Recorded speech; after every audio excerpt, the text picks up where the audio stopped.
शिक्षा, स्वास्थ्य, कृषि और जल संसाधन, रोजगार और स्किल डेवलपमेंट, ऐसे वित्तीय समावेशन जैसे 6 पैरामीटर तय किए थे, जिसमें ये सभी राज्य, ये सभी जनपद, 112 जनपद पूरे देश भर के थे जो पिछड़े रह गए थे।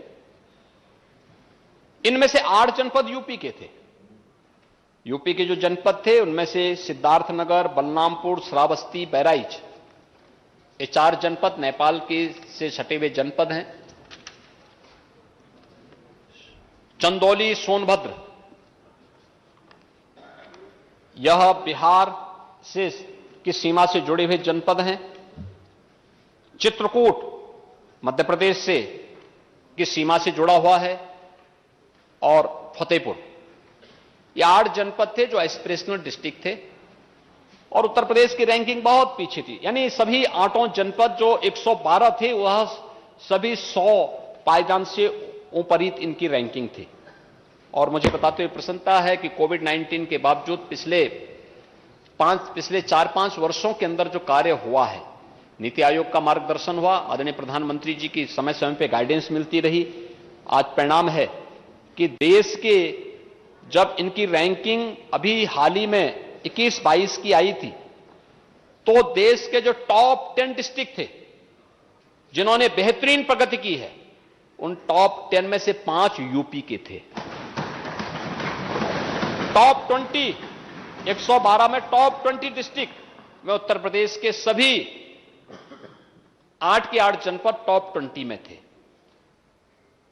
और उसी से प्रेरित होकर के हम लोगों ने उन विकास खंडों को चिन्हित किया है जो इन 6 पैरामीटर पर, नीति आयोग के इन 6 पैरामीटर पर अभी भी पिछड़े हैं। उन 100 विकास खंडों को विकास की गति के साथ हम जोड़ सकें, एस्पिरेशनल विकास खंडों को चिन्हित करने और वहां पर फिर हम विकास को एक गति दे सकें, इस पर एक कार्य प्रारंभ हुआ है।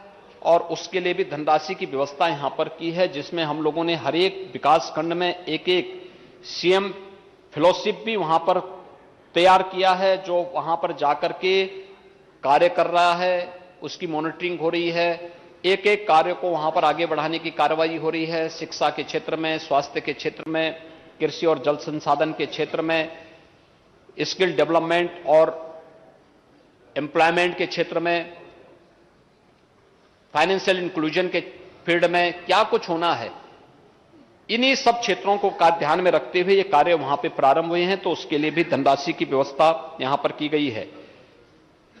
सुशासन की महत्वपूर्ण शर्त समय पे न्याय भी होता है और त्वरित न्याय भी होता है।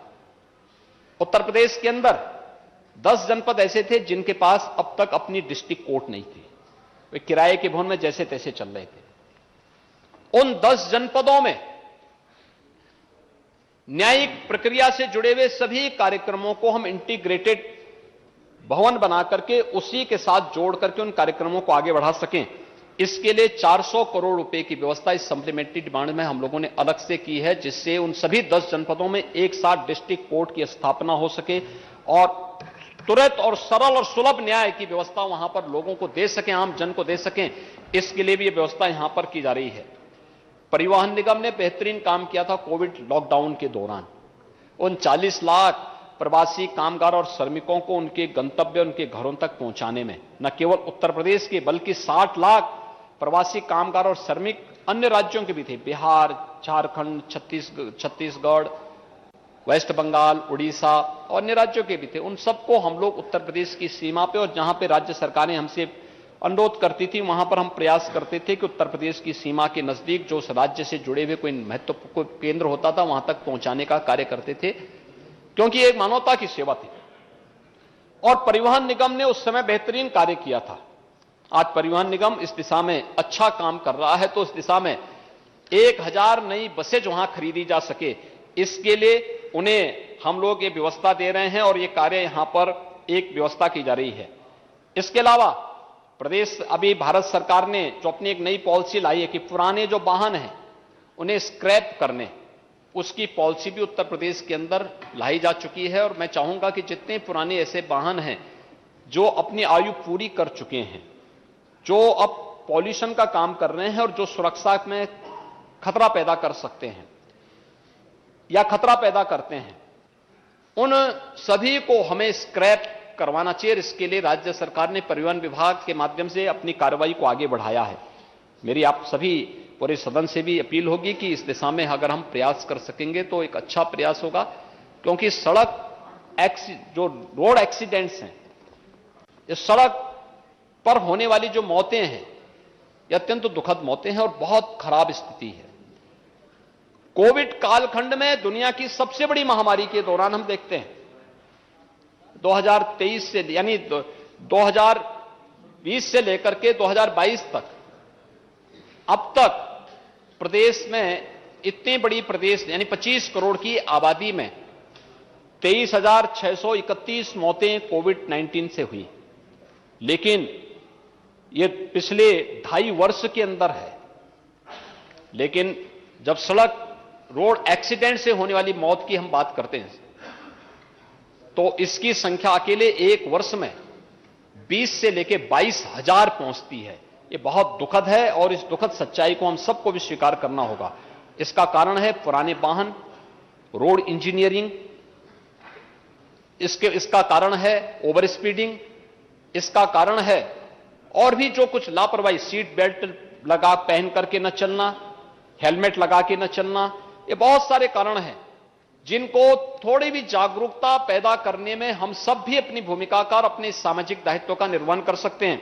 परिवहन निगम को 1000 नई बसेज उपलब्ध करवाने की कार्रवाई तात्कालिक रूप से की जा रही है। इसको अभी कुंभ के लिए अलग से भी हम वाहन की व्यवस्था उनको उपलब्ध करवाने जा रहे हैं। प्रदेश के अंदर एक प्रदूषण मुक्त व्यवस्था हम दे सकें, शहरीकरण की व्यवस्था, स्मार्ट सिटी में केवल आईटीएमएस और स्मार्ट रोड ही नहीं बल्कि स्मार्ट पब्लिक ट्रांसपोर्ट की सुविधा भी हो। उत्तर प्रदेश आज 5 सिटी के अंदर मेट्रो का संचालन कर रहा है और आगरा में हमारा तेजी के साथ एक कार्य गतिमान है। वाराणसी के अंदर रोपवे की कार्रवाई को युद्ध स्तर पर हम आगे बढ़ाने जा रहे हैं। लेकिन इलेक्ट्रिक बसेज की व्यवस्था भी हर सिटी के अंदर चले। बहुत लोगों ने उसको अप्रिशिएट किया है। जिन सिटी में इसको संचालित किया जा रहा है तो इसके लिए भी इलेक्ट्रिक वाहन में जिन लोगों ने निवेश किया है, ऐसे वाहन का मैन्युफैक्चरिंग यहां पे हो, उसके लिए चार्जिंग स्टेशन बने, इसके लिए अन्य फैसिलिटी यहां पे उपलब्ध कराई जा सके, इसके लिए राज्य सरकार के द्वारा कुछ इंसेंटिव की व्यवस्था की गई है, उसके लिए भी हम लोगों ने यहां पर व्यवस्था की है। आईसीडीएस और आंगनबाड़ी केंद्रों के बारे में, उनके अपग्रेडेशन के बारे में भी यहां पर सरकार ने इस सप्लीमेंट्री डिमांड्स में इसकी व्यवस्था की है। सड़कों से जुड़े हुए और पीडब्ल्यूडी से जुड़े हुए कार्यों को भी इसके साथ जोड़ा गया है और प्रदेश ने साथ साथ इसमें लखनऊ को प्रदेश की राजधानी होने के साथ साथ लखनऊ में कुछ अच्छे कार्य और हो सके, एक नाइट सफारी की घोषणा उत्तर प्रदेश के अंदर की थी। उसके लिए धनराशि की व्यवस्था हम लोग इस बजट में करने जा रहे हैं कि लखनऊ में कुकरेल में नाइट सफारी हो सके और उत्तर प्रदेश की राजधानी लखनऊ पर्यटन की दृष्टि से बेहतरीन गंतव्य के रूप में उभर सके। इसके लिए नाइट सफारी के साथ साथ यहां पर अन्य सुविधाओं को भी हम आगे बढ़ा सकेंगे। इस पर तेजी के साथ कार्य हो रहा है। उत्तर प्रदेश का नौजवान हमारे इंस्टीट्यूशन इंडस्ट्री के साथ जुड़ सके, इसके लिए उस प्रकार की स्किल डेवलपमेंट के सेंटर खोलना है। टाटा टेक्नोलॉजीज के साथ हम लोगों ने एमओयू किया है। इस पर भी हम लोग लगभग एक बड़ी धनराशि खर्च करने जा रहे हैं, जिसमें उत्तर प्रदेश के अंदर हम लोग इस कार्य को आगे बढ़ा सकें। 273 करोड़ रुपए की व्यवस्था इस मद में उपलब्ध कराई जा रही है, जिससे स्किल डेवलपमेंट के बेहतरीन सेंटर हमारे आईटीआई बन सकें। आज के दौर के ट्रेड उस पर हम दे सकें, लोगों को इसके साथ जोड़ सकें, विकास की इस प्रक्रिया के साथ हम आगे बढ़ सकें। इस प्रक्रिया के साथ जोड़ने की कार्रवाई हो रही है।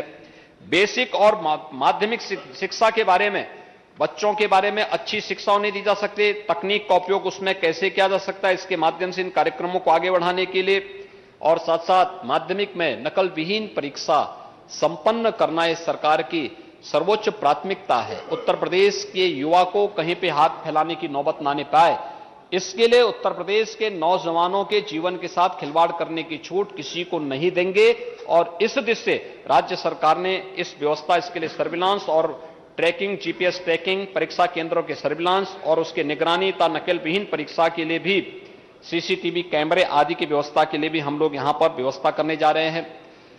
श्रमिकों के बच्चों के साथ ही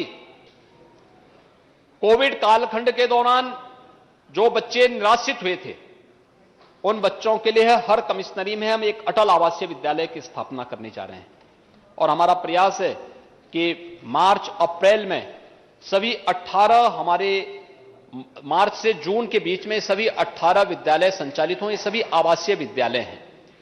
इन सभी आवासीय विद्यालयों को अत्याधुनिक सुविधा से युक्त करने के साथ ही वहां पे उनकी लॉजिंग, उनकी फूडिंग और अत्याधुनिक शिक्षा के साथ साथ स्पोर्ट्स, स्किल डेवलपमेंट और हर प्रकार की गतिविधियों के साथ उन्हें जोड़ने की कार्रवाई के साथ हम करने जा रहे हैं। ये अटल आवासीय विद्यालय के लिए भी अतिरिक्त धनराशि की जो आवश्यकता पड़ी है, उसके लिए व्यवस्था हम यहां पे करने जा रहे हैं। दिव्यांगजन सशक्तिकरण और पिछड़ा वर्ग कल्याण से जुड़ी हुई कुछ योजनाओं के लिए भी इसमें व्यवस्था की जा रही है।